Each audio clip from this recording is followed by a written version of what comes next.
Good morning, everyone, and welcome to our presentation. I am Lakshmi Sandunika. Let me start by saying a few words about our group background. Our group is Team Gryffindor. There are 5 members in our group, and they are Pasindu, Dullaj, Tarushi, Saumya, and me. Okay, let's see focus on our presentation. We used Let's Face the Crisis and Build Up Our Country as the title of our presentation. Sri Lanka is the developing country. Several industries are the operation in this country. In terms of the tourism industry, this country had the ability to attract the attention of many countries of the world.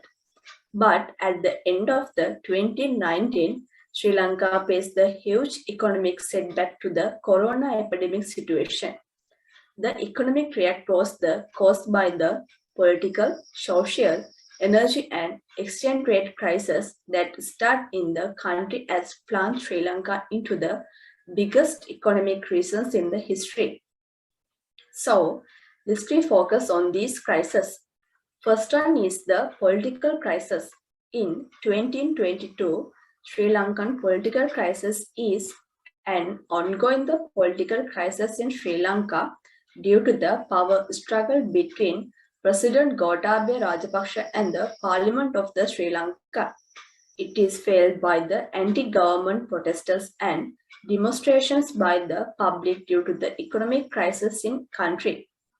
Next, we move on to the current political situation in Sri Lanka. Sri Lankan Parliament is select the new president on 20 July after the Gotabaya Rajapaksa receives the 13th of July. Sri Lanka's central bank governor signals he will stay in the job once turmoil impedes IMF talks. Sri Lanka's political vacuum continues amid the economic crisis. Sri Lanka parties agreed to form all part the interim government after President Rajapaksa resignation. Okay, the second crisis is the energy crisis. In general, the energy crisis is the worry that our planet's finite natural resources are depleting too quickly to keep up with the demand and power to rapid industrialization in society. Next, we focus the what are the causes of the energy crisis. There are many causes of the energy crisis. Overconsumption, overpopulation, energy waste are the sum of them. Next, what are the effects of the energy crisis? Environment effects, economic and global economic effects, social and political effects are the sum of them. Okay, next we move on to the exchange rate crisis. An exchange rate is the rate at which the currency will be exchanged from the another currency.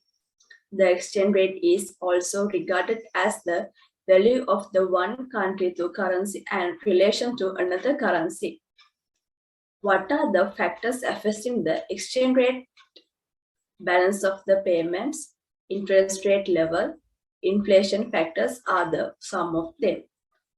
Finally, the crisis we get for the presentation is the social crisis.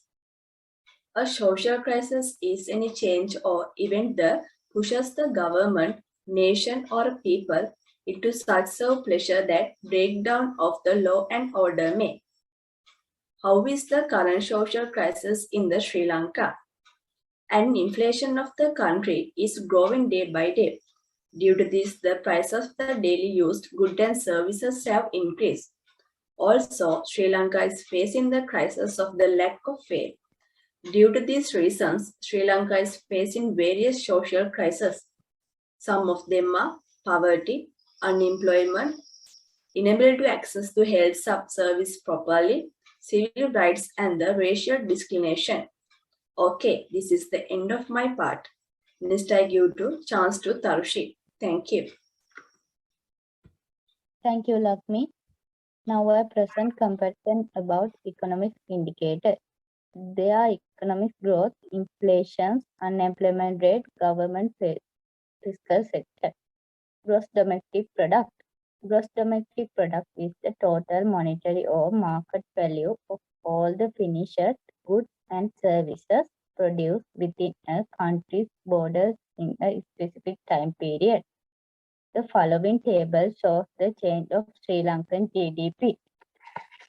Sri Lanka GDP for 2021 was 84.52 billion, increased 4.38% for 2020. Sri Lankan GDP for 2020 was 80.97 billion, declined 3.5% from 2019.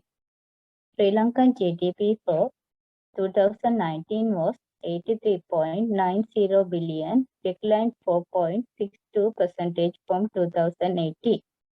Sri Lankan GDP for 2018 was 87.96 billion, increased 0.61% for 2017.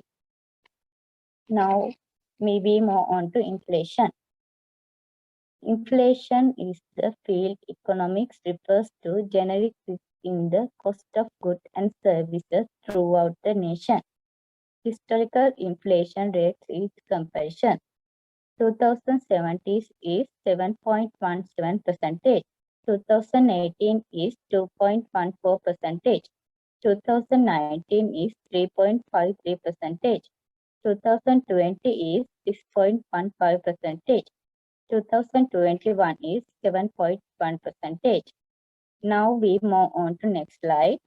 Unemployment rate is condition of a person who is able to work and is actively looking for a job but is unable to find any job is called unemployment.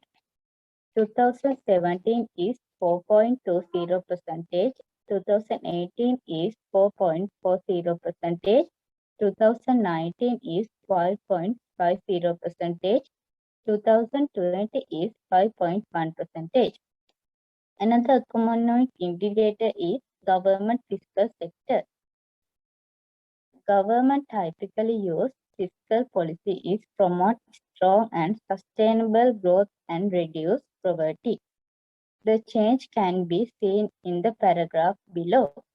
Now finish my part. I will invite Pasindu. Thank you, Taks.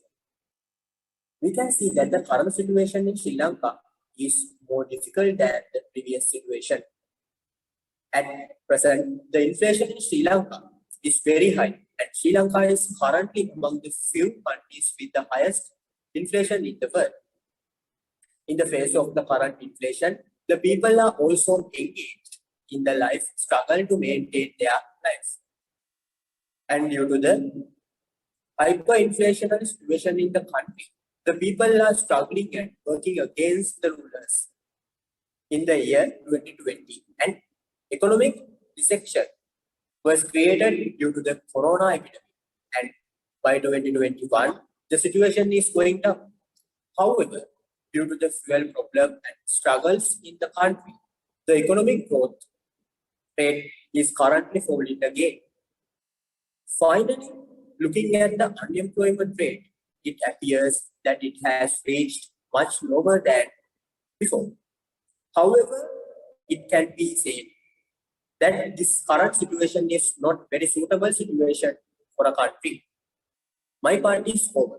Someone is handed over to last part of this. Thank you, Pasitu. First presenter talk about the introduction. Second presenter comparison of key economic indicators. After that, we will talk about the finding and current status of the analysis. Now let's talk about the recommendation for Sri Lanka research. My part is to talk about the recommendation to the in the Sri Lanka, minimizing public administration cost as much as possible. The large component of day-to-day public administration expenditure is the payment of salaries to public servants. Unnecessary recruitment should be stopped. Reduce import as much as possible and produce goods that can be produced in the country. It will preserve a large number of foreign reserves. By developing export trade, which is major way to get foreign reserve into the country. The country can import essential goods that are not produced in this country, increasing import duty on non-essential goods, minimize foreign borrowing as much as possible, taking measures to improve agriculture in the country. People should be encouraged to find new sources of electricity generation. Rehabilitating the closed oil refineries can provide some solution to the full storage. This is end of our presentation. Thank you.